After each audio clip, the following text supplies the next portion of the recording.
थोड़ी देर बाद जब वे तपस्वी चले गए तब बेर के दोनों वृक्ष 5 ही 6 दिनों के भीतर सूख गए। उनमें पत्ते और डालियां भी नहीं रह गईं। तत्पश्चात वह दोनों वृक्ष कई ब्राह्मणों के पवित्र गृह में 2 कन्याओं के रूप में उत्पन्न हुए। वे दोनों कन्याएं जब बढ़कर 7 वर्ष की हो गईं तब एक दिन उन्होंने दूर देशों से घूमकर आते हुए भरत मुनि को देखा। उन्हें देखते ही वे दोनों उनके चरणों में पड़ गए और मीठी वाणी में बोली, मुने, आपकी ही कृपा से हम दोनों का उद्धार हुआ है। हमने बेर की योनि त्याग कर मानव शरीर प्राप्त किया है। उनके इस प्रकार कहने पर मुनि को बड़ा विस्मय हुआ। उन्होंने पूछा, पुत्रियों, मैंने कब और किस साधन से तुम्हें मुक्त किया था? साथ ही यह भी बताओ कि तुम्हारे बेर के वृक्ष होने में कारण क्या था, क्योंकि इस विषय में मुझे कुछ भी ज्ञात नहीं है।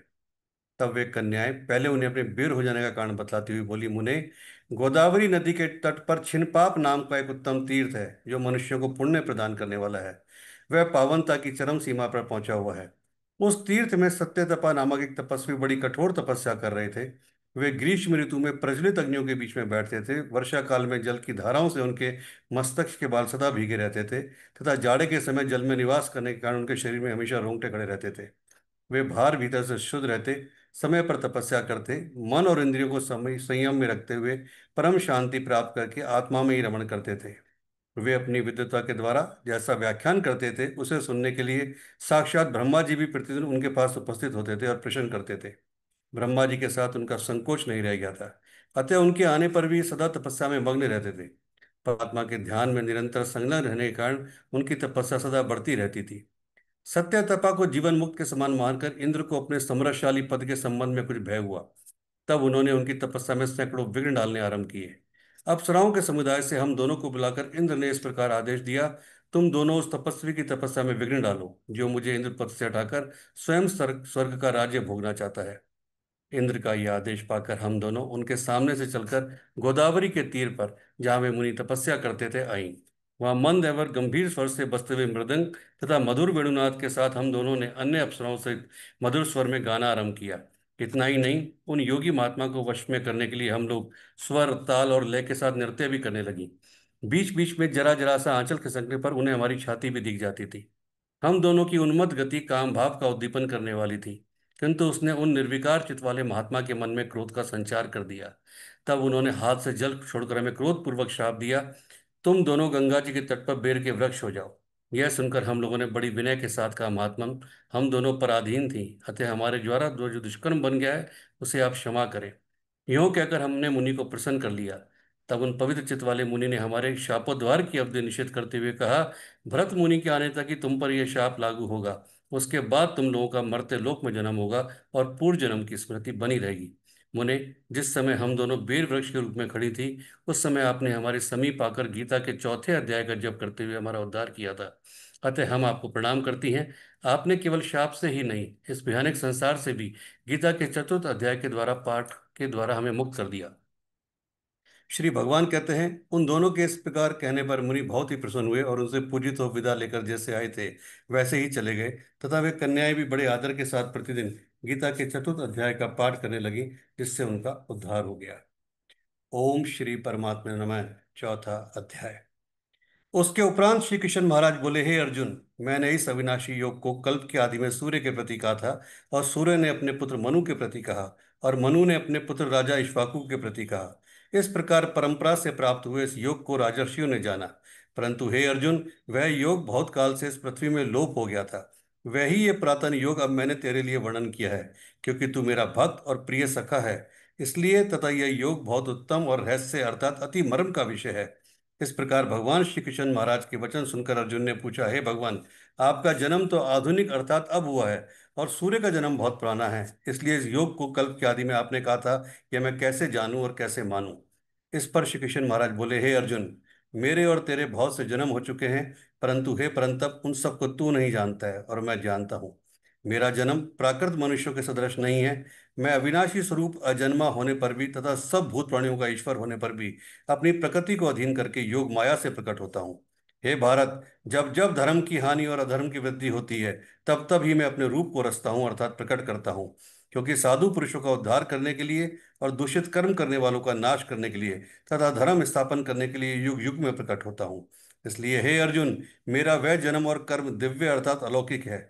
इस प्रकार जो पुरुष तत्व से जानता है वह शरीर को त्याग कर फिर जन्म को नहीं प्राप्त होता, किंतु मुझे ही प्राप्त होता है। हे अर्जुन, पहले भी राग, भय और क्रोध से रहित अनन्य भाव से मेरे में स्थिति वाले, मेरे शरण हुए बहुत से पुरुष ज्ञान रूप तप से पवित्र हुए मेरे स्वरूप को प्राप्त हो चुके हैं। क्योंकि हे अर्जुन, जो मेरे को जैसा भसते हैं मैं भी उनको वैसा ही भसता हूँ। इस रहस्य को जानकारी बुद्धिमान मनुष्यगण सब प्रकार से मेरे मार्ग के अनुसार बरतते हैं। जो मेरे को तत्व से नहीं जानते हैं, वे पुरुष इस मनुष्य लोक में कर्मों के फल को चाहते हुए देवताओं को पूजते हैं, और उनके कर्मों से उत्पन्न हुई सिद्धि भी शीघ्र ही होती है, परंतु उनको मेरी प्राप्ति नहीं होती। इसलिए तू मेरे को ही सब प्रकार से भज। हे अर्जुन, गुण और कर्मों के विभाग से ब्राह्मण, क्षत्रिय, वैश्य और शूद्र मेरे द्वारा रचे गए हैं। उनके कर्ता को भी मुझ अविनाशी परमेश्वर को तू अकर्ता ही जान। क्योंकि कर्मों के फल में मेरी स्पृहा नहीं है, इसलिए मेरे को कर्म लिपायमान नहीं करते। इस प्रकार जो मेरे को तत्व से जानता है वह भी कर्मों से नहीं बनता है। तथा पहले होने वाले मुमुक्षु पुरुषों द्वारा भी इस प्रकार जानकारी कर्म किया गया है। इससे तू भी पूर्व जन्मों द्वारा सदा से किए हुए कर्म को ही कर। परंतु कर्म क्या है और अकर्म क्या है, ऐसे इस विषय में बुद्धिमान पुरुष भी मोहित हैं। इसलिए मैं वह कर्म अर्थात कर्मों का तत्व तेरे लिए अच्छी प्रकार कहूंगा कि जिसको जानकर तू अशुभ अर्थात संसार बंधन से मुक्त हो जाएगा। कर्म का स्वरूप भी जानना चाहिए और अकर्म का स्वरूप भी जानना चाहिए, तथा निश्चित कर्म का स्वरूप भी जानना चाहिए, क्योंकि कर्म की गति गहन है। जो पुरुष कर्म में अर्थात अहंकार रहित की हुई संपूर्ण चेष्टाओं में अकर्म अर्थात वास्तव में उनका ना होना पने देखे, और जो पुरुष अकर्म में अर्थात अज्ञानी पुरुष द्वारा किए हुए संपूर्ण क्रियाओं के त्याग में भी कर्म को अर्थात त्याग रूप क्रिया को देखे, वह पुरुष मनुष्य में बुद्धिमान है, और वह योगी संपूर्ण कर्मों का करने वाला है। हे अर्जुन, जिसके संपूर्ण कार्य कामना और संकल्प से रहित हैं, ऐसे उस ज्ञान रूप अग्नि द्वारा भस्म हुए कर्मों वाले पुरुष को ज्ञानी जन भी पंडित कहते हैं। जो पुरुष सांसारिक आश्रय से रहित सदा परमानंद परमात्मा में तृप्त है, वह कर्मों के फल और संग अर्थात कर्तव्य अभिमान को त्याग कर कर्म में अच्छी प्रकार बरतता हुआ भी कुछ भी नहीं करता है। जीत लिया है अंतःकरण और शरीर जिसने, तथा त्याग दी है संपूर्ण भोगों की सामग्री जिसने, ऐसे आशा रहित पुरुष केवल शरीर संबंधी कर्म को करता हुआ भी पाप को नहीं प्राप्त होता है।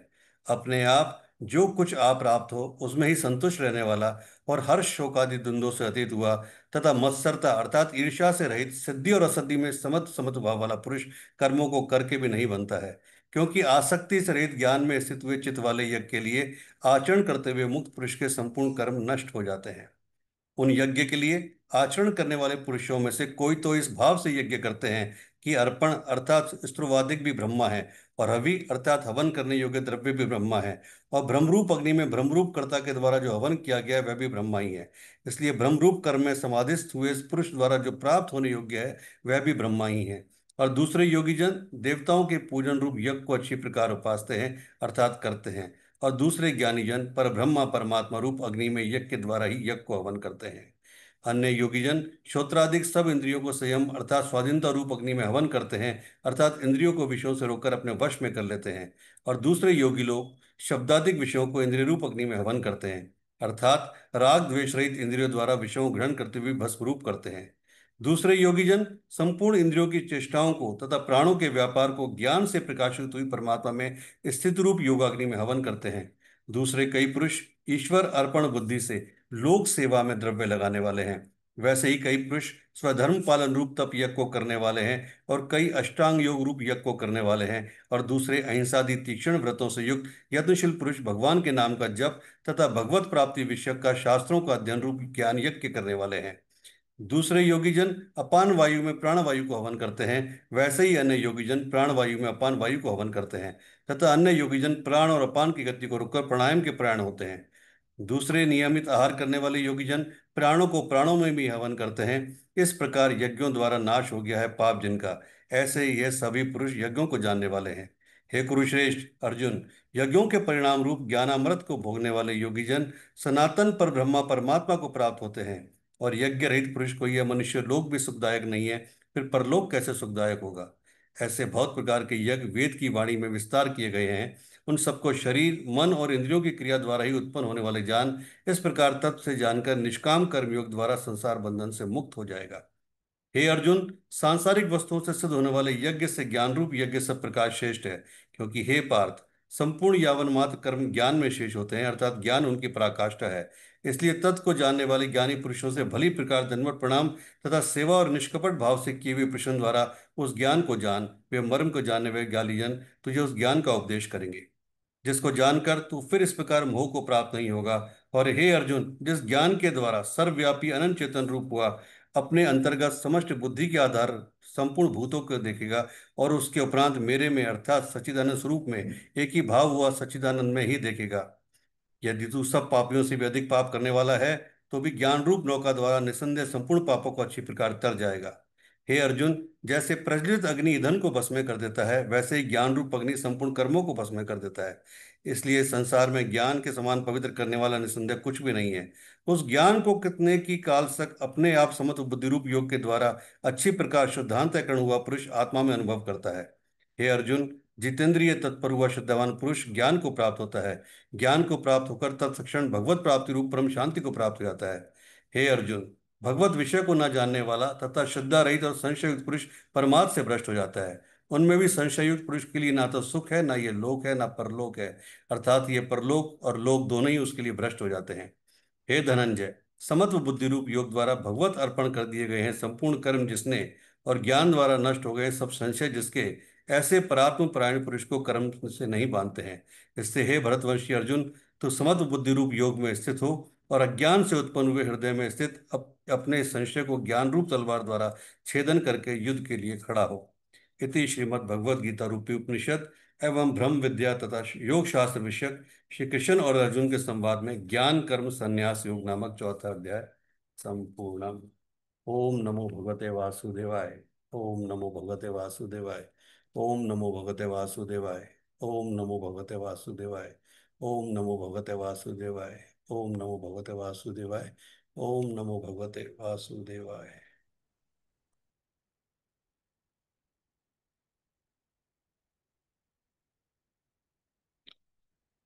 जी, कल एक क्वेश्चन किया गया था लास्ट में, उसका आंसर जरा दीजिए। सबसे पहले उमा जी देंगी। शुरुआत उमा जी से।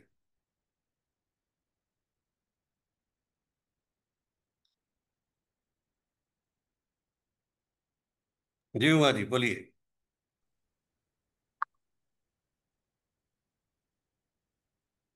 क्वेश्चन ही याद नहीं है मुझे। अच्छा, क्वेश्चन ही याद नहीं आया? क्या बात है, ये बहुत अच्छा है कि सबसे बढ़िया बोले क्वेश्चन ही याद नहीं आया। वापस बोलूं? हाँ। ठीक है। मैं आपसे ये बोल रहा था कि एक व्यक्ति है, वो कहीं जा रहा था, उसके पास एक कार थी और कार केवल दो सीटर थी। ठीक है जी। हाँ। और अचानक उसने देखा कि एक कोई वृद्ध महिला खड़ी है, करीबन 85-90 साल की, और उनकी हालत बहुत खराब है और बार बार गिरने की कंडीशन में हो रही है। तो उसको लगा कि अगर इनको अभी अस्पताल नहीं पहुंचाया गया तो ये मर जाएंगी। ठीक है। हाँ। तभी फिर उसने एक। देखा कि उसका एक दोस्त भी वहां आकर खड़ा हो गया। और वो दोस्त वो था कि जब इस व्यक्ति का बुरा टाइम चल रहा था, जब सारी दुनिया उसका साथ छोड़ चुकी थी, इसके घर वाले भी साथ छोड़ चुके थे, तब इस दोस्त ने उसका साथ दिया था। तो उसको लगा कि ये भी सामने आ गया। जब तक वो कुछ और सोचता, तो अचानक उसने देखा कि एक लड़की आ रही है, वो उसकी प्रेमिका थी, उसकी एक्स थी, जिससे कभी वो बहुत टूट के प्यार करता था। ठीक है। और फीमेल वहां पे, ये मान लीजिए कि कोई उनका लवर खड़ा था जिससे वो बहुत टूट के प्यार करते थे। अब उसको क्या करना चाहिए? क्वेश्चन ये था सीधा सीधा। हाँ। वो जो महिला है उनको उन्होंने जाके अस्पताल में पहुंचाना चाहिए। क्योंकि एक तो जो कोई लेडी जिसे वो प्यार करते थे, वो अभी दिखी भी है तो भी वो उसका पास्ट ही है, तो उसको कितना भी सहलाओ तो भी it is not going to. उसका कुछ, उसकी शादी भी हो गई या कुछ भी हो गया तो भी वो वापस उसके लाइफ में तो नहीं आने वाला है। तो वो एक और जो उसका फ्रेंड है वो तो अच्छा फ्रेंड है, जिसने उसने जब भी वो प्रॉब्लम में था उसको हेल्प की थी, तो उतना अंडरस्टैंडिंग उसमें भी है कि जब भी जरूरत थी तो वो मदद के लिए आया था। तो वो अगर उसको भी समझा सकते हैं, देखिए वो प्रॉब्लम अगर सामने रखेंगे तो उनको भी, वो दोस्त है अगर सच्चा दोस्त है तो वो समझ जाएगा कि ऐसे वो लेडी को ज्यादा जरूरत है, इसके लिए उनको भी ज्यादा लेके गए और हॉस्पिटल में एडमिट किया, वॉट एवर जो जो बीमार लेडी थी, तो उनको ही ज्यादा प्रेफरेंस देके सेकंड सीट पे बिठा के लेके जानी चाहिए। प्रेमिका की शादी नहीं हुई है अभी तक, ये आपका डाउट क्लियर कर देता हूँ। और जो दोस्त है, वो दोस्त ये है कि दोस्त कह रहा है कि मेरा दोस्त, उसको पता है कि दोस्त का इंटरव्यू है 1 घंटे के बाद। अगर वो इंटरव्यू में टाइम पे नहीं पहुंचा, बस वगैरह नहीं आई, तो उसका इंटरव्यू मिस हो जाएगा। अब बताओ। फिर भी वो लेडी है, वो अपने आप तो जा नहीं सकती, बिकॉज वो बीमार है या उनको कोई भी प्रॉब्लम हो रही है। तो वो एज वाइज भी बीमार है, तो उनको ज्यादा प्रेफरेंस, क्योंकि वो अगर दूसरा भी बंदा है उसका दोस्त है, वो जो अगर यंग है या ऐसे एज में है कि वो एटलीस्ट फिजिकली तो फिट है, तो वो कुछ मैनेज कर सकता है। तो ये लेडी को ही प्रेफरेंस देना चाहिए। ठीक है, बहुत बढ़िया, गुड। हाँ जी, धर्मिष्ठा शाह जी। राधे राधे गुरुदेव। मैं राधे राधे। मैं भी यही बोलूंगी। और अगर ऐसा है कि मदद करनी ही पड़ रही है और वो फ्रेंड है उसको भी इंटरव्यू में जाना पड़ रहा है, तो ये कर सकती हूँ कि गाड़ी ही उसको दे दूं कि भाई तू तू चला ले पहले इसको हॉस्पिटल छोड़ के, फिर तू चला जा, मैं तो अपने आप चली आऊंगी जहाँ पे भी है वहां पे। तो दोनों का काम हो जाएगा, क्योंकि वो दोस्त ने भी काफी मदद की थी जब जरूरत थी। तो उसकी जरूरत में मैं नहीं काम आऊंगी तो क्या क्या मतलब है मेरा। तो मतलब आपने गाड़ी अपने दोस्त को दे दे, और फिर वो दोस्त उस लेडीज को छोड़ दे कहीं, ऐसा, हॉस्पिटल वगैरह। है अगर क्योंकि दोनों को एक टाइम पे तो नहीं, अगर ना कर पाई तो पहली प्रायोरिटी तो वो औरत ही है जिसको हॉस्पिटलाइज करना है या उसको देखभाल की जरूरत है। पर अगर दोनों की ही जरूरत ज्यादा है मेरे से, तो मैं दो गाड़ी ही फ्रेंड को दे दूंगी कि भाई तू पहले इनको करके फिर तू अपना देख लेना, तू अपने पास रखना। मैं वो तेरे से कल या परसों आके ले लूंगी गाड़ी, गाड़ी का तो कोई सवाल नहीं है। और उसका क्या करें, जो लवर खड़ी है उसका। वो तो गुरुदेव क्या प्यार, कर्तव्य से पहले। देखो प्यार तो ऐसा है नहीं, प्यार जब मेरे पास कुछ नहीं होगा, तो उस टाइम पे ये लवर तो नहीं आई थी जो मुझसे, अगर मुझसे प्यार करती थी ना, तब मेरे दोस्त ने ही मदद की ना। और वो अगर बूढ़ी औरत को मदद कर दी तो अच्छी बात है, ये तो हमारा फर्ज रहता है ना। अगर कभी किसी को भी जरूरत हो तो मदद करो, तो एक भगवान का काम होता है वो गुरुदेव। किसी को भी करो, वो पहचान वाला हो या ना हो, मदद करो तो अच्छी बात हो। चलो, ठीक है, अभी आंसर देते हैं। लीना जी ने भी लिखा है कि सेम व्यू। तो लीना जी भी आपके साथ हो गई, एक वोट और मिल गया आपको। ठीक है, अब ज्योति जी से पूछते हैं एक बार।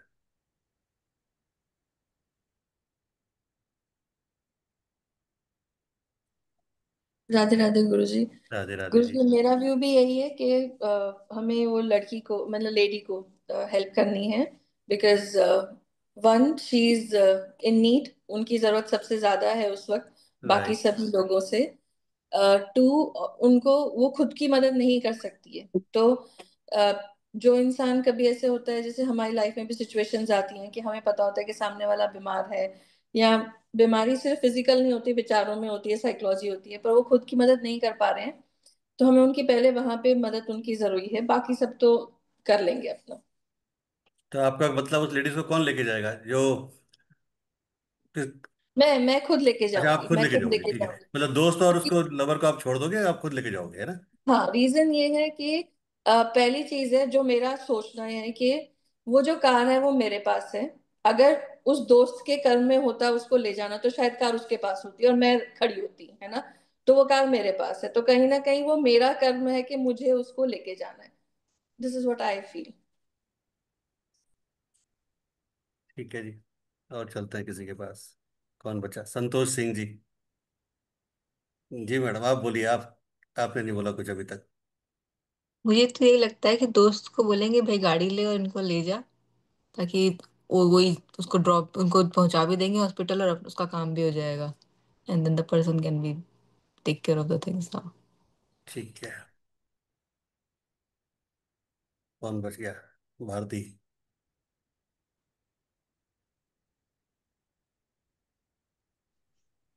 मुझे मैं खुद ही लेकर जाऊंगी।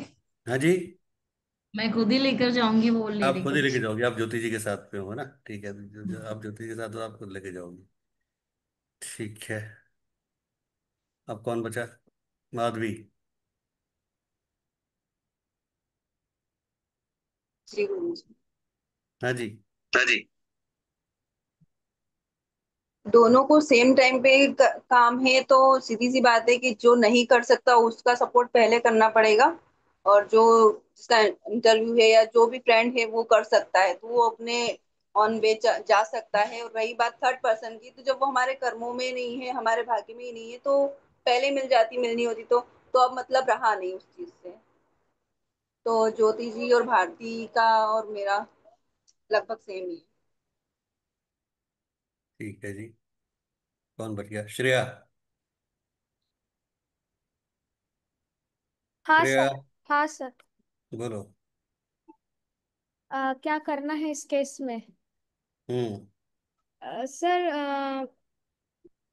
अगर अम, अगर मैं दोनों के केस में देखूँ तो सर, सबसे मैं वही करूंगी कि दोनों में से जिसका काम सबसे ज्यादा इम्पोर्टेंट रहेगा, मतलब कि उस सिचुएशन में जिस मुझे ऐसा लगेगा कि हाँ, इनको हेल्प करना सबसे ज्यादा इम्पोर्टेंट है, मैं पहले उनको हेल्प करूंगी एंड उसके बाद बाकी दूसरे। हाँ, तो सिचुएशन बता रखी है ना, आपको बताओ ना किसको हेल्प करोगे आप। सर, उस केस में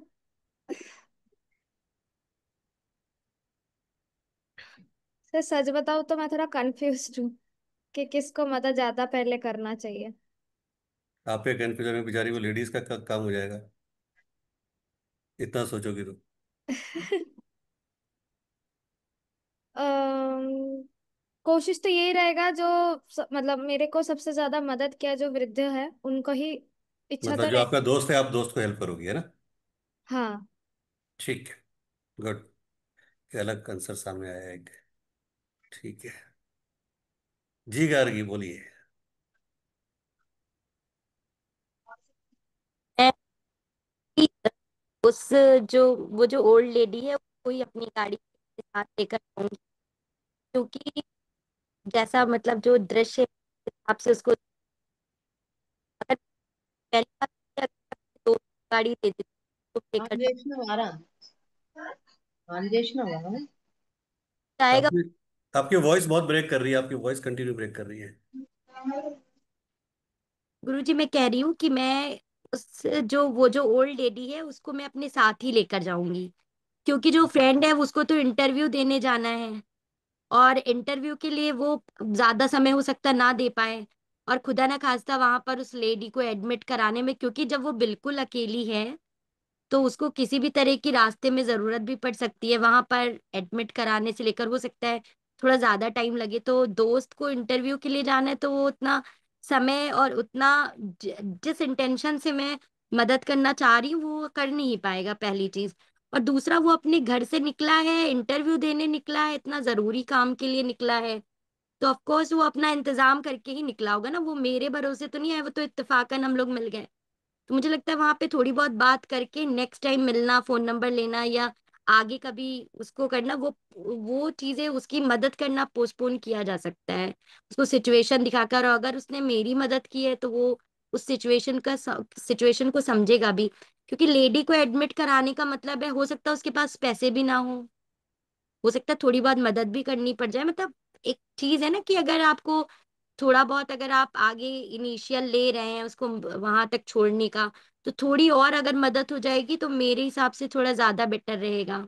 और बाकी जो एक्स की बात आप कर रहे हैं वो तो बिल्कुल ही किनारे है, इतने समय में सारी फीलिंग ढल करके बस हो जानी चाहिए आहुतियों के साथ, तो कोई मतलब नहीं है। तो हाँ। दूस Yes, ठीक है। चलो जी, डॉक्टर राधिका। जय गुरुदेव। जय गुरुदेव। मैं भी उस लेडी के साथ, ओल्ड लेडी को लेके हॉस्पिटल जाके उनको मदद करते, then we will go for the interview. Why? Because the interview के लिए कुछ तो कुछ अरेंजमेंट करना ही है ना, इसीलिए life is more important then the interview. At the same time, if we save one life, that gives somewhat happy moment to our heart. Why? Because of my help, that old lady get rid of that disease or whatever the thing, उनका life थोड़ा बच गए तो okay, खुदा की दुआ से वो ब्लेसिंग्स भी आते। अपार्ट फ्रॉम द ब्लेसिंग्स, भगवान इसीलिए मुझको इस तरफ भेजा समझ के उनको लेके जाते। ठीक है, वेरी गुड। हाँ श्रेया बोलो। सर इसमें एक चीज मेरे को मैं बोलना भूल गई थी। वो है कि अगर हम रास्ते में निकले हैं तो हमारा भी तो कुछ काम होगा ना जिसके वजह से हम निकले हैं। और हम दोनों को देख के हम हमारे काम में ही भटक गए। तो हम ऐसा नहीं कर सकते कि लेडी के लिए हमने एम्बुलेंस बुक कर दिया और जो बंदा था उसके लिए हमने कैब बुक कर दिया, फिर हम अपने गाड़ी लेकर हमारे खुद के काम में चले गए। खुद को भी देखा, तो प्रायोरिटी देना चाहिए ना सर। ये बिल्कुल अलग आंसर। मतलब थोड़ा दिमाग से भी अगर हम सोचे तो ऑब्वियसली हमने उनको भी सोचा, क्योंकि गाड़ी में ले जाने से अच्छा एम्बुलेंस में ले गए तो उसमें तो उनका प्रॉपर वो रहेगा, मतलब सेटअप रहेगा, तो उनको अच्छे से ले भी जाएंगे। तो जी, ये और जेनजी है। ये जेनजी आंसर है। हम जेनेक्स हैं। और जो दोस्त थे उसके लिए हमने कैब बुक कर दी, वो भी पहुंच गया। और हम हमारे काम के लिए निकल रहे थे, हमने हमारा भी मतलब रेस्पेक्ट किया हमारे काम का, है ना। और वो जो मैडम खड़ी है उसका क्या है? कौन मैडम? वो जो उसकी लवर खड़ी है। दो इंसान थे ना, तीन थे क्या? तीन थे ना? अरे कहाँ हो श्रेया, ओ। आधा पेपर दे रही हो आप। तीन मतलब जो एक्स वाली पार्ट आप बोल रहे हो। हाँ, एक्स वाले पार्ट। हाँ तो उसको भी, उसको उस हिसाब से उसको जो भी हेल्प चाहिए होगा उसको भी हम कर देंगे, बट हम हमारा काम तो जरूर करेंगे, वो वाली पार्ट है। एक से या कुछ भी है, वो तो देखो वो उनका कर्मा था, बट अगर कोई हेल्प मांग रहा है, एक्स हो या कोई भी दुश्मन हो, हेल्प तो करनी चाहिए, इतना मुझे लगता है। और बट मुझे ये लगता है कि सबका हेल्प करो बट खुद का भी प्रायोरिटी में रखो, खुद की चीजें। लोगों की हेल्प करते करते खुद को भी नेग्लेक्ट ना करो, क्योंकि अगर आप खुद को ही प्यार नहीं कर पाओगे तो फिर सेल्फ लव ही नहीं होगा, तो फिर दूसरों की आप भला और अच्छा कैसे करोगे। सेल्फिशनेस की बात नहीं है, वो है कि लव की बात है। हाँ जी बोलिए। नहीं, गलती से हो गया था। ठीक। पर मुझे ऐसे लगता है कि वो लेडी अगर सीरियस है तो उसको हेल्प करना ज्यादा जरूरी है, क्योंकि अगर उसके उसमें उसकी अगर डेथ हो जाती है तो वो वापस नहीं आएगी। तो वो उनका तो चैप्टर वो मीन्स वो वैसे ही हो जाएगा। तो प्रायोरिटी वाइज एम्बुलेंस भी आएगी नहीं आएगी, उस पर किसी के एम्बुलेंस पे या किसी और पे डिपेंड रहो, उससे अच्छा कि वो प्रायोरिटी है, क्योंकि एक बार मर गए तो वापस कुछ हो नहीं सकता है। वो जो फ्रेंड है वो तो समझ जाएगा, या लवर है वो और 10 आ जाएंगी। एक से ही ऐसा नहीं है, ठीक है पहला प्यार है फिर भी दूसरा तीसरा होता ही है ना। पहला प्यार हमेशा मिलता ही है ऐसे जरूरी नहीं है। तो पर एक बार जिंदगी निकल गई मीन्स लाइक डेथ हो गई तो कुछ भी नहीं कर सकते वैसा। ठीक है। आप में से किसी ने यूपीएससी का एग्जाम दिया है? किसने दिया है? गार्गी ने दिया है? दिया। क्रैक किया है? गुरुजी प्री क्लियर हो गया था, 2 बार क्लियर हुआ है। ये जो मैंने क्वेश्चन किया ना, ये यूपीएससी में रिसेंट क्वेश्चन किया गया, ये वाला। ये मैंने यूपीएससी से क्वेश्चन लिया था, यूपीएससी में क्वेश्चन किया गया था, और केवल इस क्वेश्चन के बेस पे सिलेक्शन हुआ। तो काफी लोगों ने बोला, काफी लोगों ने ज्योति जी के जवाब दिए, काफी लोगों ने उमा जी के जवाब दिए, काफी लोगों ने अलग जवाब दिए। एक जवाब सबसे अलग आया। उसने बोला जी, उससे पूछा कि आप बताओ आप क्या करोगे, तो उसने बोला जी मैं एक काम करूंगा कि अपने दोस्त को गाड़ी दूंगा और उससे कहूंगा कि तू फटाफट रवाना हो जा, और इस माता जी को फटाफट हॉस्पिटल में एडमिट कर और अपना इंटरव्यू दे, गाड़ी तो मैं तेरे से बाद में लेता रहूंगा। फिर बोला गया कि लवर का क्या करोगे? बोले कुछ नहीं, लवर का क्या करूंगा, हाथ पकड़ूंगा और एक बस पकड़ूंगा, बस में बैठ के हम दोनों निकल जाएंगे जहाँ जाना होगा हमें। उसको मैं बस में बैठा के ले जाऊंगा अपने साथ, तो तीनों का काम हो गया। दोस्त दोस्त की जगह चला गया, माता जी की जगह चली गई, लवर मेरे साथ चली गई बस में बैठ के, क्या पता वापस हमारी ट्यूनिंग बैठ जाए, वापस हमारी गाड़ी ट्रैक पे आ जाए। गुरुजी हम लोग थोड़ा ज्यादा तो अध्यात्म। हम पर पास हो गए। नहीं पर गुरुजी यहाँ पे धर्मिष्ठा जी, गुरुजी हम यहाँ पास पे हो गए। हाँ हम एक दोनों चीज सुनो। नहीं, एक बोले मिनट। यूपीएससी की नहीं, गुरुजी हमारी यूपीएससी है। गुरुजी हम्म। एक मिनट। यहाँ पे अगर इंटरव्यू की बात हो रही है और सेम टाइम पे एक जो लेडी है उनको हेल्थ की प्रॉब्लम है, तो सेम टाइम पे वो अगर इंटरव्यू के लिए जाएगा तो वो हॉस्पिटल कैसे जाएगा उस लेडी को छोड़ने? ये उसका आईक्यू सेम चेक टाइम। करता है। यूपीएससी में केवल क्या होता है, आपकी आईक्यू चेक किया जाता है कि आप क्या जवाब दे रहे हो, क्या कर रहे हो। अगर आप कल को ड्यूटी पे हो, उसका रीजन क्या होता है कि अगर आप कल को ड्यूटी पे जा रहे हो और कोई आपको ऐसा पर्सन मिल गया कि आपके लिए पहली प्रायोरिटी क्या है, क्या वो इंटरव्यू प्रायोरिटी है, किसी की लाइफ को सेव करना आपकी प्रायोरिटी है, वो देखा जाता है। तो उस बात पे उन्होंने वो किया था। ये बेसिकली है ना, आपका आईक्यू लेवल या आपकी ह्यूमिलिटी को चेक किया जाता है। कई बार यूपीएससी में ऐसे ऐसे क्वेश्चन आते हैं जो बिल्कुल बियॉन्ड द एक्सपेक्टेशन होते हैं कि ऐसा भी पूछ सकते हैं क्या। तो ये भी उसी का एक पार्ट था कि हाँ, आप किस लेवल पे, अगर आप एक आईपीएस आईएएस जो भी आप जिस रैंक पे जा रहे हो, और अगर आप ड्यूटी पे जा रहे हो और कोई ऐसा केस अगर आपके सामने आ जाए, तो आप क्या प्रायोरिटी दोगे। क्या, अगर उस समय हो सकता है आपका ही कोई इंटरव्यू ऐसा हो, तो आप क्या प्रायोरिटी दोगे, किसी को बचाओगे या क्या करोगे। तो ये उसके आंसर के बेस पे सिलेक्शन किया गया था। चलिए आगे चलते हैं जी। आपको एक चीज पता है कि एकादशी के दिन श्राद्ध होता है क्या?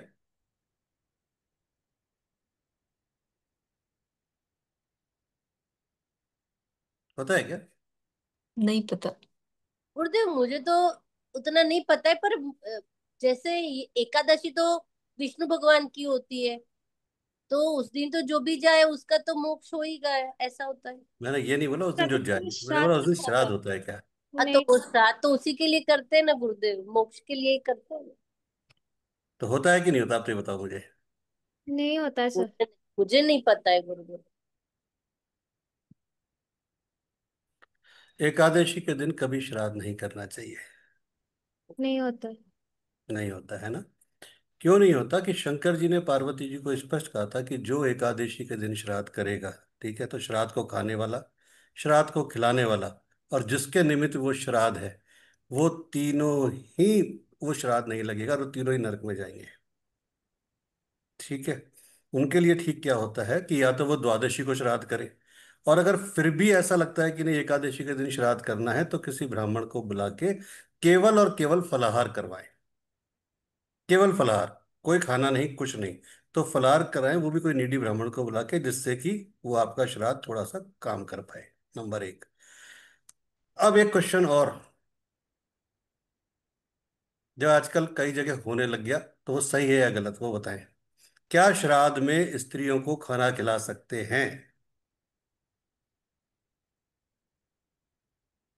किस टाइम पे सर, मतलब? मैंने ये बोला कि सपोज अभी जैसे एक एग्जांपल लेता हूँ कि अभी आपकी मदर गई है, ठीक है, हम्म। नेक्स्ट ईयर आप उनका श्राद्ध करोगी, ठीक है। हम्म। अब मैं कह रहा हूँ कोई मेल नहीं मिल रहा आपको, कोई फीमेल मिल गई, तो क्या आप फीमेल को मदर का खाना खिला सकती हो? मेरा क्वेश्चन केवल ये है, मेल नहीं है कोई भी, केवल फीमेल है। अब बताओ। हाँ, खिला सकता हूँ। खिला सकते हैं, गुरुजी, लगे। गुरुजी जो मेरे को जितना पता है, मतलब this is from my observation, जो मैंने देखा है, या तो पंडित जी होंगे ब्राह्मण, या उनकी कन्या जो शादी नहीं करी है उसको खिलाया जाता है, पर उनकी अगर वाइफ भी आ जाती है तो उनको नहीं खिलाया जाता। ऐसा मैंने ऑब्जर्व किया है। रीजन? पता नहीं, घर पे देखा है, रीजन नहीं पता, मतलब मैंने कभी पूछा नहीं इसके बारे में, पर ऐसे ही चलते आया कि अगर पंडित जी की वाइफ भी है तो उनको नहीं दिया जाता है, और या उनकी माता जी को भी नहीं, बस उनकी डॉटर है उनको दिया जाता है। हाँ लीना जी, कुछ आइडिया? ब्राह्मण ब्राह्मणी दोनों को खिला सकते हैं मेरे हिसाब से। नहीं, वो एक पार्ट अलग हो गया कि ब्राह्मण, पर वो मेल आ गया ना, ब्राह्मण के साथ ब्राह्मणी आ गई, वो एक अच्छा, पार्ट आप अलग। कह रहे हो ओनली लेडी मिले? मैं ओनली लेडीज की ओनली बात कर रहा हूँ, ब्राह्मणी? Only ladies. ओनली ब्राह्मणी मिले, हाँ, अच्छा। ओनली लेडीज की बात कर रहा हूँ। अच्छा, वो नहीं मिले। पर गुरु ओनली लेडीज को श्राद्ध का भोजन नहीं करा सकते।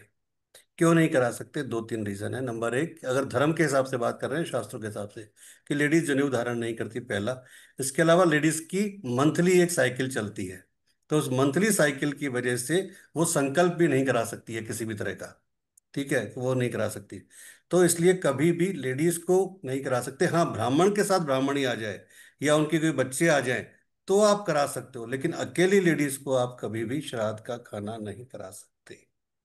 पर गुरुजी, हमारे यहाँ पे मीन्स अभी तक ये जो बड़े लोग हैं वो कहे नवमी के दिन जो सुहागन कोई अगर लेडी गई है तो उनके बिहाफ में लेडी को ही बुला के उनको कुछ दे के, मीन्स लाइक साड़ी या ऐसे उन दे के उनको खाना देते हैं, तो दैट इज रॉन्ग, वो गलत है क्या? Completely wrong.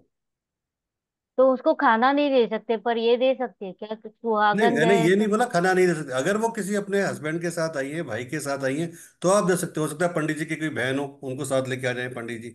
हो सकता है पंडित जी की वाइफ हो, उनके साथ लेके आ जाए। ज्योति जी ने बोला कि बच्ची है, पंडित जी की बेटी साथ आ जाए, वो अलाउ है। लेकिन केवल लेडीज को आप बुला के दे रहे हो, वो अलाउ नहीं है।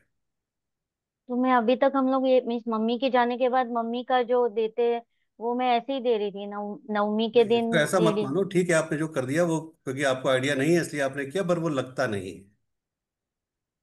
तो फिर सुहागन के लिए मीन्स लाइक मम्मी तो वैसे गए थे तो उनके लिए नवमी के दिन ही करते हैं ना? नहीं नहीं, श्राद्ध आप कभी भी करो, पर बात यहाँ चल रही है लेडीज और जेंट्स की अभी केवल। तो हम उस लेडीज वाले पार्ट पे बात कर रहे हैं कि लेडीज को हम अकेले लेडीज को खाना नहीं खिलाएंगे।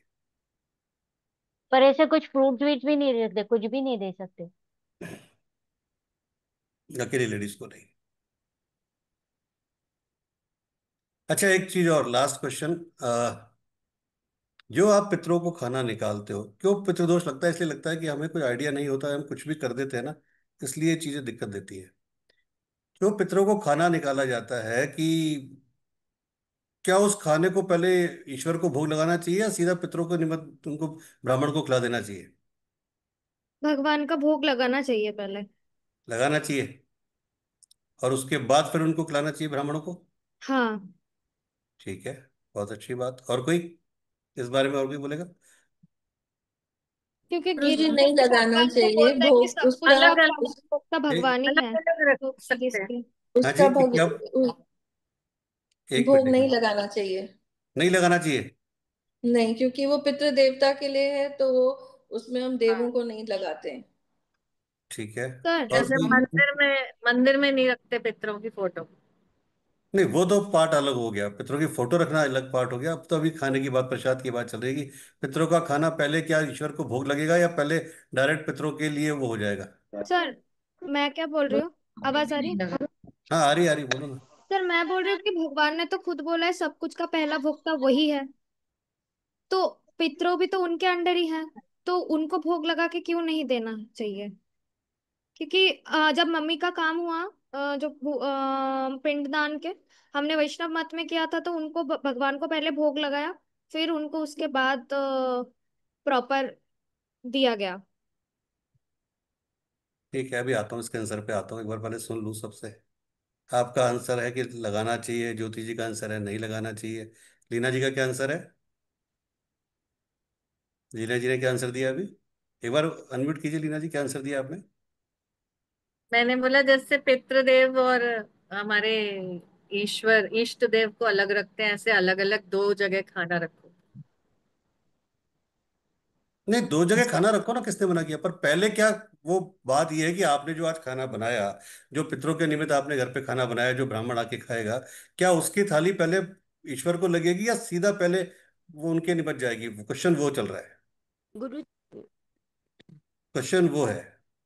ये नहीं पता मुझे, मैं तो ऐसे ही कर दो जगह निकाल देती हूँ अलग अलग। गुरु जी ठीक है जी। निकलते हैं, जैसे पहला गाय का, दूसरा कुत्ते का, तीसरा जो है वो कौवे का, चौथा देवताओं का और पांचवा चींटियों का। तो पांच भाग ऐसे पहले निकाले जाते हैं, तब ब्राह्मण भोजन ग्रहण करता है, ऐसा किया जाता है। ठीक है, तो मतलब देवताओं का पहले निकलेगा ना आपके हिसाब से? चौथा भाग निकलता ही है गुरु जी वो। निकलता ही है ना, उसके बाद ही फिर किसी ब्राह्मण को कराया जाएगा। पांचवा चींटी का होता है, मतलब ऐसा पढ़ा है कि पांच भाग निकलते हैं पहले, फिर ब्राह्मण अपना शुरू करता है भोजन। किसी भी पुत्र पितृ श्राद्ध के दिन सबसे पहले प्रभु का भोग लगेगा, जो आप लगाते आए हैं, और उसके बाद ही पितरों का ब्राह्मण निकाला जाएगा। वो अगर आप बिना ईश्वर को भोग लगाए वो देते हैं तो वो भोग फलित नहीं होगा। ये ध्यान रखिए। ये हमारे धर्म और शास्त्र कहते हैं कि जो, हाँ, यहाँ पर जैसे गार्गी ने उसको थोड़ा सा और रेक्टिफाई कर दिया कि पांच जो हम निकालते हैं, कौवे का, कुत्ते का, गाय का, चींटियों का और देवताओं का, वो सब हमें अलग निकाल के उसके बाद ही आप जो भी अपना कंडी के ऊपर या उपले के ऊपर जो भी आप कार्यक्रम करते हो, या जिस तरह से जो इसके जो रिचुअल है वो करे जाएंगे, उसके बाद ही निकाला जाएगा। डायरेक्टली पितरों का नहीं निकाला जाएगा।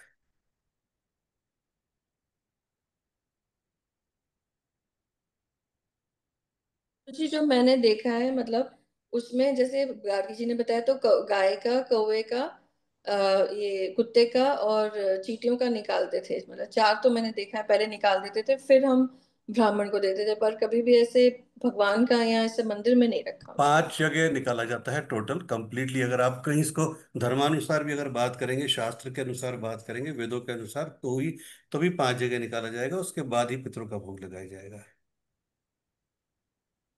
ये आपने बताया, और इसे तो हमेशा करना चाहिए जब आप खाना खा रहे हैं। 5 भोग वैसे भी निकाल के ही खाना हाँ, खाना। अगर ये 5 भोग निकालते हैं नॉर्मल में भी, श्राद्ध नहीं है तो भी सब सर्वश्रेष्ठ है, तो भी बहुत बढ़िया है। अगर श्राद्ध नहीं है, जरूरी नहीं श्राद्ध में ही निकालना है, ये 5 वैसे भी आप निकालते हैं तो सबसे बेस्ट है। चलिए 5वें अध्याय को करते हैं, क्योंकि आज चौथी 5वीं दो श्राद्ध है। श्रीमद् भगवत गीता के 5वें अध्याय का महात्म्य। श्री भगवान कहते हैं, देवी अब सब लोगों द्वारा सम्मानित 5वें अध्याय का महात्म्य संक्षेप से बतलाता हूँ, सावधान होकर सुनो। मध्य देश में पुरकुत्सु नामक एक नगर है, उसमें पिंगल नामक एक ब्राह्मण रहता था। वह वेद प्राटी ब्राह्मणों के विख्यात वंश में, जो सर्वथा निष्कलंक था, उत्पन्न हुआ था। किंतु अपने कुल के लिए उचित वेद शास्त्रों के स्वाध्याय को छोड़कर ढोल आदि बजाते हुए उसने नाच गान में मन लगाया। गीत नृत्य और बाजा बजाने की कला में परिश्रम करके पिंगल ने बड़ी प्रसिद्धि प्राप्त कर ली, और उसी से उसका राजभवन में प्रवेश हो गया। अब वह राजा के साथ रहने लगा और पराई स्त्रियों को बुला बुलाकर उनका उपभोग करने लगा। स्त्रियों के सिवा उसका मन कहीं भी नहीं लगता था। धीरे धीरे अभिमान बढ़ जाने से वह एकांत में राजा से दूसरों के दोष बताने लगा। पिंगल की एक स्त्री थी जिसका नाम था अरुणा। वह नीच कुल में उत्पन्न हुई थी और कामी पुरुषों के साथ विहार करने की इच्छा से सदा उन्हीं की खोज में घुमा करती थी। उसने अपने पति को अपने मार का रास्त कांटा समझकर एक दिन आधी रात में घर के भीतर ही उसका सिर काटकर मार डाला और उसकी लाश को जमीन में गाड़ दिया। इस प्रकार प्राणों से विमुक्त होने पर वह यमलोक में पहुंचा और भीषण नरकों का उपभोग करके निर्जन वन में गिद्ध हुआ। अरुणा भी भगंदर रोग से अपने सुंदर शरीर को त्याग कर घोर नरक भोगने के पश्चात उसी वन में शुकी हुई। एक दिन वह दाना चुगने की इच्छा से उधर उधर फुदक रही थी। इतने में ही उस गिद्ध ने पूर्व जन्म के वैर का स्मरण करके उसे अपने तीखे नखों से फाड़ डाला। शुकी घायल होकर पानी से भरी हुई मनुष्य की खोपड़ी में गिरी। गिद्ध पुनः उसकी ओर लपका। इतने में ही जाल फैलाने वाले भैलिये ने उसे बाणों का निशाना बनाया। उसकी पूर्व जन्म की पत्नी शुकी उसी खोपड़ी के जल में डूबकर प्राण त्याग चुकी थी, तो वह क्रूर पक्षी भी उसी में गिरकर डूब गया। तब यमराज के दूत उन दोनों को यमराज के लोक में ले गए। वह अपने पूर्वकृत पाप कर्म को याद करके दोनों भयभीत हो रहे थे। जब यमराज ने उनके घृणित कर्मों पर दृष्टिपात किया और जब उन्हें मालूम हुआ कि मृत्यु के समय अकस्मात खोपड़ी के जल में स्नान करने से इन दोनों का पाप नष्ट हो चुका है, तब उन्होंने उन दोनों को मनोवांछित लोक में जाने की आज्ञा दी।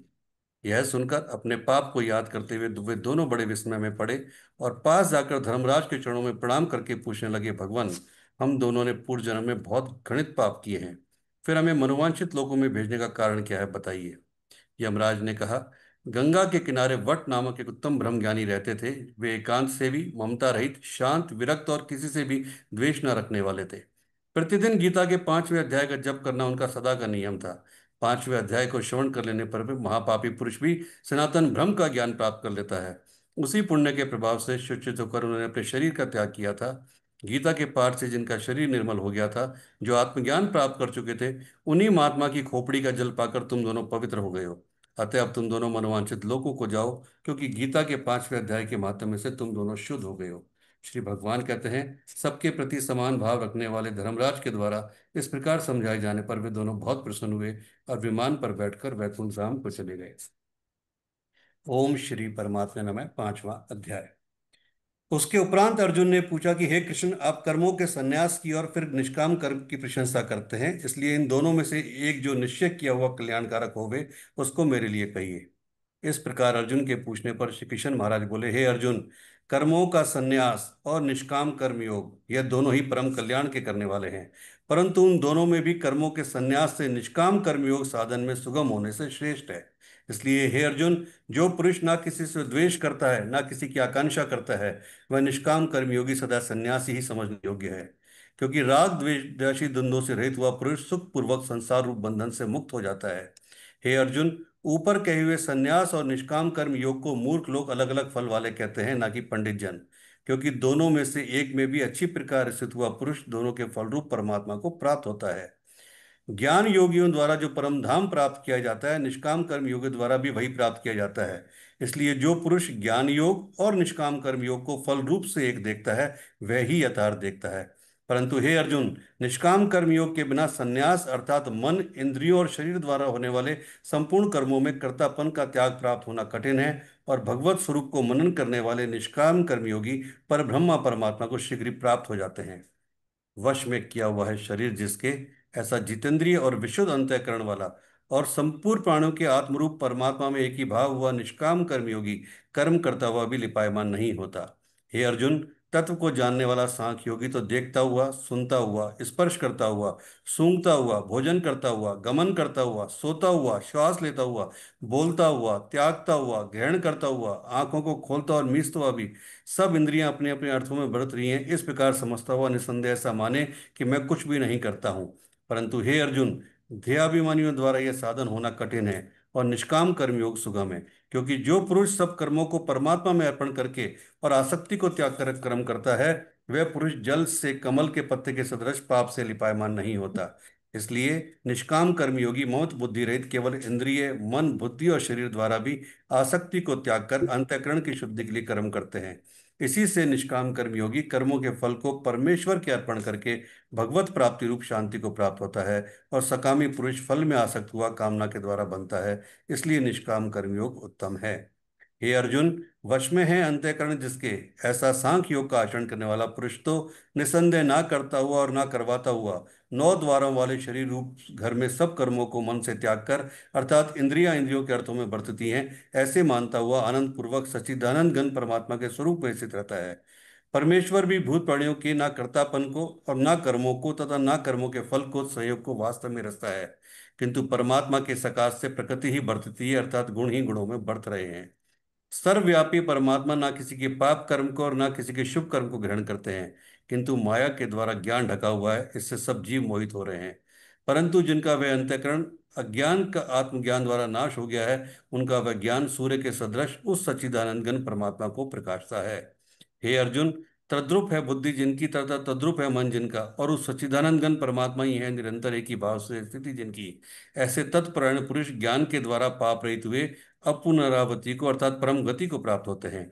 ऐसे वे ज्ञानी जन विद्या और विनय ब्राह्मण, गौ, हाथी, कुत्ते और चांडाल में भी समभाव से देखने वाले होते हैं। इसलिए जिनका मन समत्व भाव में स्थित है, उनके द्वारा इस जीवित अवस्था में ही संपूर्ण संसार जीत लिया गया है, क्योंकि सच्चिदानंद घन परमात्मा निर्दोष और सम है।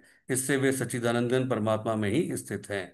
जो पुरुष प्रिय को अर्थात जिसको लोग प्रिय समझते हैं उसको प्राप्त होकर कभी खुश नहीं होता, और अप्रिय को अर्थात जिसको लोग अप्रिय समझते हैं उसको प्राप्त होकर उद्वेगवान ना हो, ऐसा स्थिर बुद्धि संशय रहित ब्रह्मवेता पुरुष सच्चिदानंदघन पर ब्रह्मा परमात्मा में एक ही भाव से नित्य स्थित है। बाहर के जो में अर्थात सांसारिक भोगों में आसक्ति रहित अंतःकरण वाला पुरुष अंतःकरण में जो भगवत ध्यान जनित आनंद है उसको प्राप्त होता है, और वह पुरुष सच्चिदानंद घन पर ब्रह्मा परमात्मा रूप योग में एक ही भाव से स्थित हुआ अक्षय आनंद को अनुभव करता है। जो यह इंद्रिय तथा विषयों के संयोग से उत्पन्न होने वाले सब भोग हैं, वे यद्यपि विषयी पुरुषों को सुखरूप भासते हैं, तो भी निस्संदेह दुख के ही हेतु हैं और आदि अंत वाले अर्थात अनित्य हैं। इसलिए हे अर्जुन, बुद्धिमान विवेकी पुरुष उनमें नहीं रमता। जो मनुष्य शरीर के नाश होने से पहले ही काम और क्रोध से उत्पन्न हुए वेग को सहन करने में समर्थ है, अर्थात काम क्रोध को जिसने सदा के लिए जीत लिया है, वह मनुष्य इस लोक में योगी है और वही सुखी है। जो पुरुष निश्चय करके अंतर आत्मा में ही सुख वाला है और आत्मा में ही आराम वाला है तथा जो आत्मा में ही ज्ञान वाला है, ऐसा वह सच्चिदानंदन पर ब्रह्मा परमात्मा के साथ एक ही भाव हुआ सांख्य योगी शांत ब्रह्म को प्राप्त होता है। नाश हो गए हैं सब पाप जिनके, तथा ज्ञान करके निवृत्त हो गया है संशय जिनका, और संपूर्ण भूत प्राणियों के हित में रति जिनकी, एकाग्र हुआ है भगवान के ध्यान में चित्त जिनका, ऐसे ब्रह्मवेता पुरुष शांत पर ब्रह्म को प्राप्त होते हैं। काम क्रोध से रहित जीते हुए चित्त वाले पर ब्रह्म परमात्मा का साक्षात्कार किए हुए ज्ञानी पुरुषों के लिए सब ओर से शांत पर ब्रह्मा परमात्मा ही प्राप्त है। हे अर्जुन, भार के विषय भोगों को ना चिंतन करता हुआ भार ही त्याग कर और नेत्रों की दृष्टि को भ्रकुटी के बीच में स्थित करके नासिका में विचरने वाले प्राण और अपान वायु को सम करके जीती हुई है इंद्रिया, मन और बुद्धि जिसकी, ऐसा जो मोक्ष प्राण मुनि इच्छा, भय और क्रोध से रहित है, वह सदा मुक्त ही है। और हे अर्जुन, मेरा भक्त मेरे को यज्ञ और तपों का भोगने वाला और संपूर्ण लोकों के ईश्वरों का ईश्वर तथा संपूर्ण भूत प्राणियों का सुहृद अर्थात स्वार्थ रहित प्रेमी ऐसा तत्व से जानकर शांति को प्राप्त होता है। और सच्चिदानंद घन परिपूर्ण शांत ब्रह्म के सिवा उसकी दृष्टि में और कुछ भी नहीं रहता, केवल वासुदेव ही वासुदेव रह जाता है। इति श्रीमद्भगवद गीता रूपी उपनिषद एवं ब्रह्म विद्या तथा योग शास्त्र विषयक श्री कृष्ण और अर्जुन के संवाद में कर्म संन्यास योग नामक 5वां अध्याय। ओम नमो भगवते वासुदेवाय। ओम नमो भगवते वासुदेवाय। ओम नमो भगवते वासुदेवाय। ओम नमो भगवते वासुदेवाय। ओम नमो भगवते वासुदेवाय। ओम नमो भगवते वासुदेवाय। ओम नमो भगवते वासुदेवाय।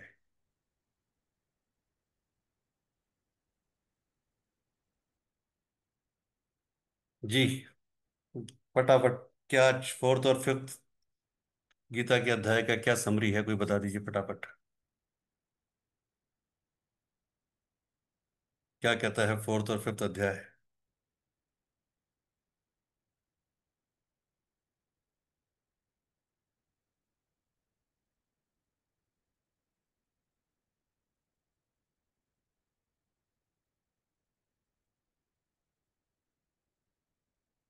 हाँ श्रेया बोलो।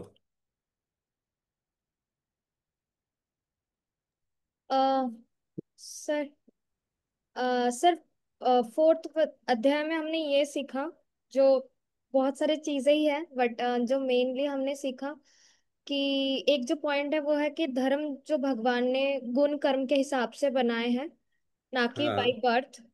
तो इसके वजह से हम हमारे कर्म के हिसाब से और हमारा जो भी विभाजन है, हाँ हमारा समाज में होता है, लाइक, तो इसलिए जब भी हम, लाइक, कुछ भी, क्या बोलते हैं, अगर हमें ब्राह्मण जैसे गुण अपने अपना अंदर संभाले या काम करे, तो फिर हम भी, मतलब, तो फिर उस हिसाब से हम कर्म के हिसाब से हम भी ब्राह्मण बन सकते हैं, लाइक बाय बर्थ कुछ नहीं होता है।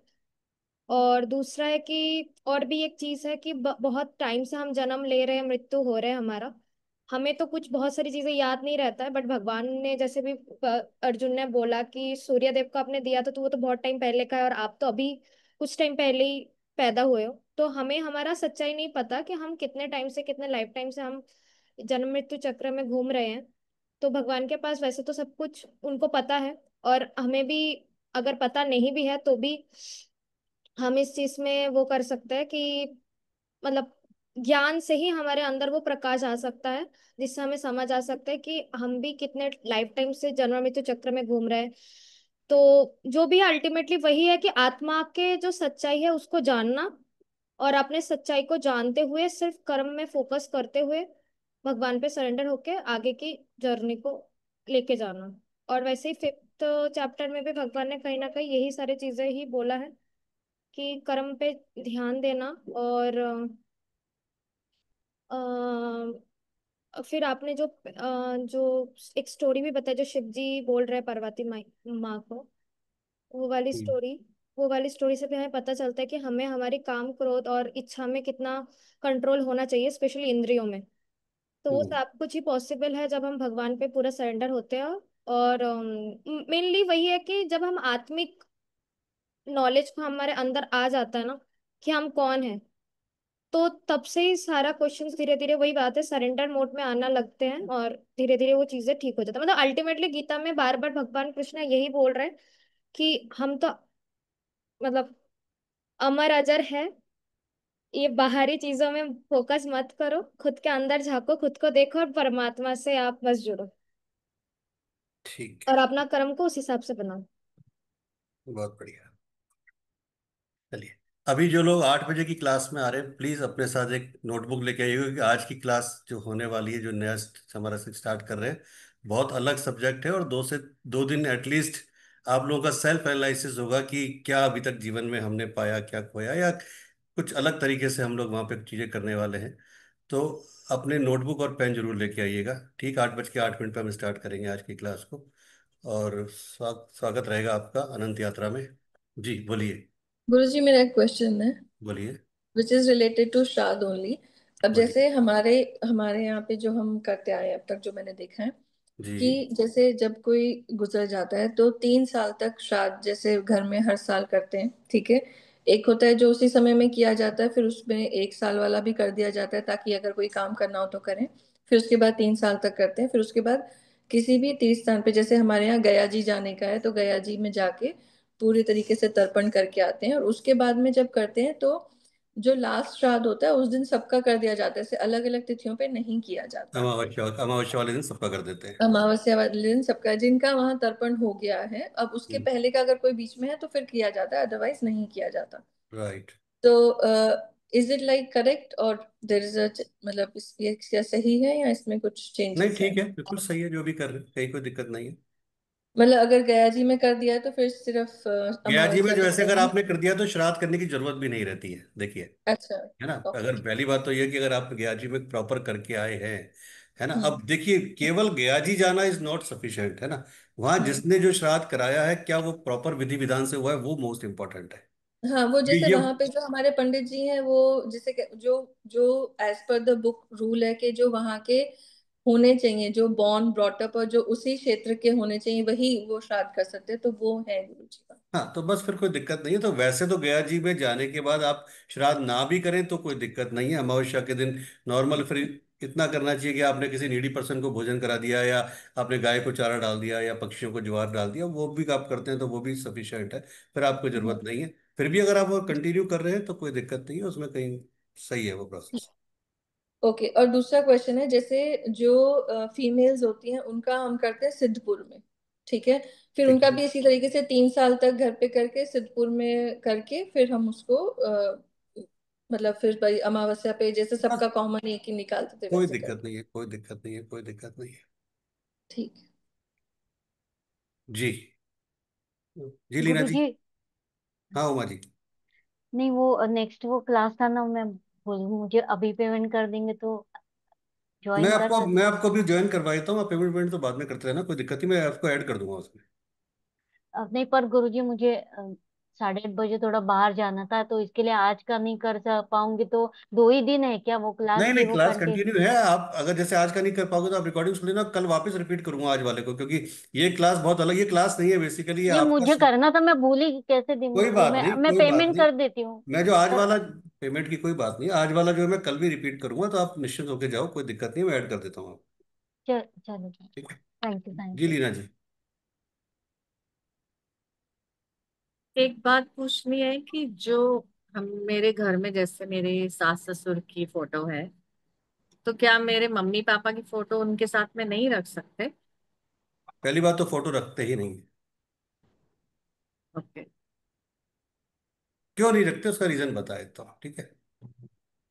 फोटो को लेके बहुत सारे भ्रम फैले हुए हैं, बहुत सारी चीजें हैं, किस डायरेक्शन में रखना है, ये रखना है, वो सब तो बात की बात है, पर फोटो इसलिए नहीं रखते। क्या होता है कि एक शरीर चला गया आपको छोड़ के, वो चीज चली गई, अब आपको धीरे धीरे आपको वापस आना है अपने डेली रूटीन में, सब चीजों में। आप क्या कर रहे हो उस फोटो को देख के, जब फोटो भी कौन सी रखनी चाहिए, ये भी एक सबसे इंपॉर्टेंट पार्ट है, पहली बात तो। और फिर उस फोटो को देख के डेली आप उनको याद कर रहे हो, या कहीं ना कहीं उनको आप अपनी आपकी दिमाग में वो आ रहे हैं, वो भी आपको देख रहे हैं, तो इसका मतलब ना वो आपको छोड़ पा रहे हैं ना आप उनको छोड़ पा रहे हो, आप बंधे हुए हो कहीं ना कहीं। ठीक है। तो फोटो कभी भी रखना ही नहीं चाहिए कायदे से तो।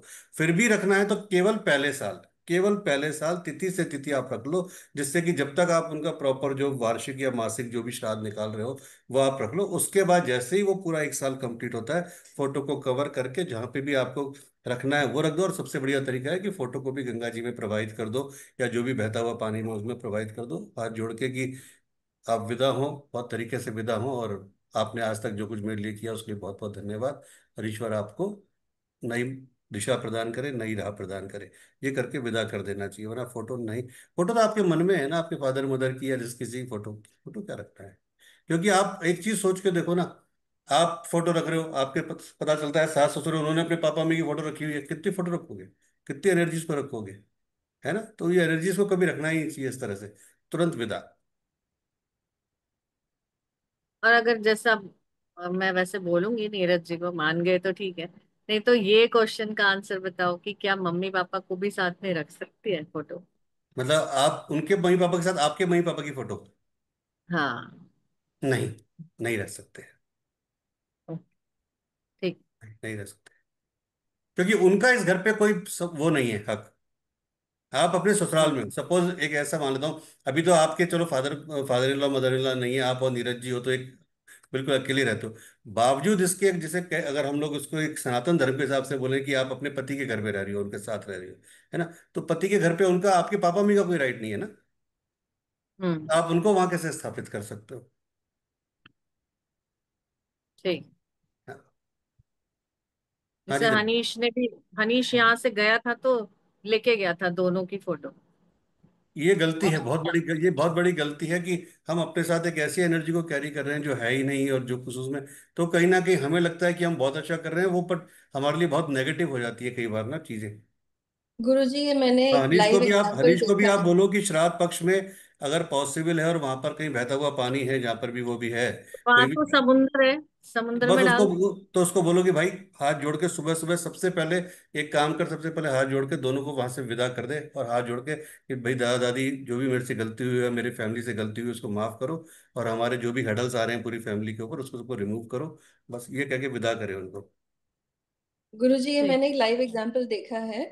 जी। एक मेरे मतलब नोन फ्रेंड बोल दीजिए, क्योंकि मैं चार्ज नहीं करती हूँ किसी से भी, तो क्लाइंट भी बोल सकते हैं, बट उनकी यही प्रॉब्लम है। उन्होंने अपने उनकी वाइफ ने जिद करके अपने घर में अपने पेरेंट्स की, उनके पेरेंट्स के जो भी गुजर गए हैं, सबकी फोटोज, उनकी माता जी ने भी ये जिद की हुई है। अब ये हो रहा है कि उसके सारे मतलब वो इतनी मेहनत कर रहा है लड़का, लेकिन उनका कुछ काम नहीं चल रहा है, सब अटके हुए हैं। और मैं बहुत समय से उसको ये समझा रही हूँ कि फोटोज निकाल दो निकाल दो। मैं गई भी थी उनके घर पे, बट वो नहीं मान रहे हैं। तो अब उसके लिए कोई उपाय है? मतलब ऐसा, जब वो लड़का तो फंस चुका है, उसका तो करियर अब बिल्कुल ही, जिसे कहते हैं ना, स्टैंड स्टिल पे आ गया। 1 रुपए की इनकम नहीं आज की तारीख में उसकी। वो रीजन यही है ना कि जब तक वो एनर्जीज नहीं निकलेगी, वो नेगेटिव, हम सोच रहे हैं पॉजिटिव, हम सोच रहे हैं ब्लेसिंग्स है। अरे भाई आप एक चीज समझो, धीरज जी एक बात को समझो, एक नाम है राहुल, वो राहुल जब तक जिंदा है आप बोल रही हो हाँ राहुल क्या हाल है, राहुल ये खा ले, राहुल वो खा ले, राहुल खा ले, और जैसे ही राहुल खत्म हुआ आप क्या बोलते हो? बॉडी को कब ले जा रहे हैं, बॉडी को कब ले जाते हैं? राहुल तो नहीं बोलते ना आपके, राहुल को कब ले जा रहे हो, बॉडी को कब ले जा रहे हैं। राहुल तुरंत बॉडी बन जाता है। हम उस बॉडी को कैरी कर रहे हैं, अभी तक हमने उस बॉडी को अपने दिल से लगा के रखा हुआ है। वो बॉडी किस शेप में है, क्या सोच के, और वो एक टाइम के बाद वो नेगेटिविटी देने लग जाती है कंटिन्यू। क्यों? तो क्योंकि ये पितृपक्ष में भी नहीं करना है उनको? इनको, फोटो को पितृपक्ष में भी नहीं अपने सामने रख के जो नहीं भी कुछ दिया नहीं करना है, जाता नहीं पितृपक्ष का अब जांच कितने साल हो गए आपके फादर मदर को गए हुए? है? अच्छा। कितना हाँ टाइम हो तो गया? 15 साल हो गए कम अब आप से कम। बताओ ना आप मुझे। अब वो कहीं कहीं 12 13 साल के, 15 साल के होके बैठे होंगे और आप आज भी तक उनको वो कर रहे हो। ठीक। नहीं, कुछ नहीं करना है। समझ। हाँ जी धर्मिष्ठा जी। गुरुदेव, मेरा तो क्वेश्चन इसके रिलेटेड नहीं है, थोड़ा अलग है। ये है कि जैसे आपने बोला कि तांबे के लोटे में पीपल को जल चढ़ाना है, वो दूध और काले तिल डाल के, पहले पहले दिन हमने जो किया था उसमें बोला था आपने, पितरों के लिए।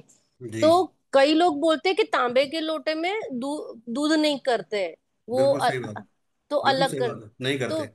तो फिर तो आपने तांबे तो के लोटे में जल और तिल चढ़ाया जाएगा। पानी और तिल, हाँ पानी पानी और और तिल तिल बोला तांबे के था लोटे में इन्होंने, होगा। दूध नहीं बोला। स्टील के लोटे में से जल चढ़ाया जाएगा आपका उसमें। अच्छा, यानी दूध, पर आपने तो बोला था दूध पानी और आप स्टील के लोटे से वो दूध चढ़ाया जाएगा, और तांबे के लोटे में आपका वो तिल और वो आपके पानी चढ़ाया जाएगा। अच्छा, यानी पीपल पे इस तरह से करना होता है। हाँ, और अगर आप नहीं कर सकते दूध का तो केवल पानी और तिल चढ़ा दो, वो भी सफिशिएंट है। अच्छा, और अगर जैसे एक लोटी है, क्योंकि शिव जी के मंदिर जाती हूँ वहां पे पीपल भी है, तो एक लोटी है उसमें मैंने दूध रखा है, जो तांबे की नहीं, पर वो पीतल वाली जो आती है ना, वो छोटी वाली लोटी है, और तांबे के लोटे में मैं पानी और तिल डालती हूँ। तो पहले अगर शिव जी को चढ़ाए तो फिर वही दूसरे वो आधा उसको चढ़ा के फिर पीपल पे ले जा सकते कि नहीं ले जा सकते? अरे आधे का क्या मतलब हुआ? मतलब आपने उसमें तिल डाल रखे पहले से? जैसे मेरे दूध वाला है, वो जो जार है दूध वाला, वो पूरा भरा है, उसमें से मुझे आधा शिव जी को चढ़ाना है और आधा पीपल पे चढ़ाना है। तो क्या वो सेम पहले शिव जी को चढ़ाए फिर पीपल पे वही कर बात? सकते हो, उसमें कोई दिक्कत नहीं है। ऐसा नहीं कि वो उनको चढ़ाए फिर उधर नहीं जा सकते? ऐसा कुछ नहीं। क्योंकि पूजा का, हमारी पूजा डिफरेंट रहती है, तो मुझे, मैं तो बस ऐसे ही जो भी होता है बोल देती हूँ कि भाई मैं तो करती हूँ, आप बुद्धि दे दो, मैं अपने हिसाब से करती हूँ, पर पता नहीं होता है कुछ सही कुछ गलत। अगर ज्यादा कंफ्यूजन मत रखो, मैं कहता हूँ कुछ भी होता है तो सिंपल जल और तिल तिल चढ़ा दो, वो भी नहीं कर सकते पानी पिला दो, पानी तो पिला ही सकते हैं किसी को। और हाँ हाँ, बस किसी चक्कर में मत पड़ो। ठीक है गुरुदेव, ठीक। ठीक है, ठीक है। हाँ जी, उमा जी बोलिए। गुरु जी, अभी मेरे पापा तो मेरे साथ ही रहते हैं, तो फिर जो मम्मी का जो भी है वो मुझे ही करना पड़ता है, मीन्स लाइक जो श्राद्ध पीरियड में या अभी जो भी करना है, ठीक है। तो वैसे कोई चलेगा ना? मीन्स अभी आपने बोला फोटो नहीं रख सकते, मीन्स मम्मी के घर पे, मीन्स अभी मैं ससुराल में हूँ, मीन्स लाइक वैसा है, तो पर पापा मेरे साथ रहते तो और कोई करता नहीं, मुझे ही करना पड़ता है जो बट मम्मी का है फोटो की वो। जरूरत नहीं है ना, अब कितना टाइम हो गया मम्मी को गए नहीं, हुए? 2015 में। हाँ तो 10 साल हो गए ना, सोचो आप, तो फोटो नहीं, की जरूरत। फोटो नहीं रखा है मैंने, पर उनकी जो श्राद्ध की जो तो ठीक है है, वो। वो पापा आपके साथ रहते हैं तो वो तो आप कर रहे हो तो ठीक है। वैसे तो नॉर्मली देखो 3 साल के बाद इतना वो नहीं होता नॉर्मल वे में, लेकिन फिर भी अगर आप कंटिन्यू कर रहे हो तो अमावस्या के दिन करते हो, कब करते हो? नहीं, नवमी में अभी मैंने बोला था वैसे, मेरे हमारे गांव के लोग हैं, उन्होंने बोला था कि नवमी के दिन वो सुहागन गए थे, तो नवमी के दिन किसी लेडी को साड़ी और खाना देना चाहिए। तो मैं खाना तो नहीं देती हूँ, पर स्नैक्स कुछ तो दे देती हूँ वैसा। अभी तक तो वही करती थी पर अभी आपने बोला तो ये साल करो नहीं करूंगी कि वो नहीं देना है तो। पर फोटो तो पहले रखा था बाहर, पर फिर मैंने पूरा मेरी सासू माँ का और इनका पूरा रैप करके कबर्ड में रख दिया। अभी सिर्फ नहीं, जो कवर्ड में ही आप। मत रखो, कवर्ड से हटाओ। तो कहाँ पे रखा ना? पानी में प्रवाहित करो। क्यों एनर्जीज को रख रहे हो घर में? मेरे समझ में नहीं आ रहा, जब भी तो दिक्कत आती है, इतनी सारी दिक्कत क्यों एनर्जीज को बांध के रखा हुआ है घर में? तो सभी दोनों को फोटो, मीन्स सासू हाँ। माँ का भी रखा था और ये भी। और जो तो गुरुजी, जैसे हमारी एल्बम है, अगर उसमें किसी फंक्शन की एल्बम में भी तो वो हाँ है, है। तो उसका क्या करें? देखो वो तो एक अलग बात हो गई कि अब ऐसे तो आपके दिलों में भी मौजूद है ना कोई मम्मी पापा, ये तो कोई बात नहीं हुई ना। एल्बम एक अलग हाँ। चीज हो गया, एल्बम तो आपकी एक मेमोरीज वाला पार्ट हो गया कि भाई उसको तो आप थोड़ी फोटो काटोगे कि जितने में पापा मम्मी उनको काट काट के अलग करोगे, वो तो पॉसिबल नहीं है ना। लेकिन हम उनको कहीं ओ, पब्लिक, आज आप समझो आप बात क्या कर रहे हो कि मुझे फोटो लगानी है मेरे उनके, वो एक पब्लिकली हो गया कि कोई भी आके देख रहा है कि अरे ये भी है ना सामने। वो नहीं पर लगाना कहीं भी। पर हाँ, मैंने वो वो नहीं पूरा कर। कवर किया है, पांढरे वाइट पर क्यों रखना है कपड़े। उमा जी, क्यों रखना है? अच्छा, निकाल देती हूँ फिर, हाँ, वो प्रोवाइड कर देती हूँ। प्रोवाइड करो उनको। ठीक है, चलिए। हाँ जी धर्मिष्ठा जी गुरुदेव एक सवाल बोलूं? कई बोलिए। लोग हमारे, कई कई लोगों के ग्रुप में देखा है, जैसे जैसे मेरे दादा दादी है, उनका जो, मेरे चाचा है, बुआ है, उनका फैमिली, फिर उनका फैमिली, हम लोग है, तो हम लोग तो फोन में जो ग्रुप बनाते हैं ना, तो उसका डीपी भी वही रखते हैं, बा दादा का। तो वो भी गलत हो गया ना? टोटली गलत है, टोटली गलत है। क्योंकि अगर जैसे हम लोग यात्रा करने जा रहे हैं अभी, ये 15 तारीख को, नेक्स्ट मंथ, तो हमने क्या किया, एक हमारा बैनर लगवाना है जो हम लोग डोनेशन दे रहे हैं उसके हिसाब से। तो हम लोगों ने एक ऐसी तस्वीर ली है जिसमें मेरी सास अभी तो नहीं है, पर वो है, ऐसा वाला पूरा, हम 6 लोगों का एक पिक्चर लेके उनको दिया है कि आपको इसको फोटो फ्रेम करके उसको लगाना है।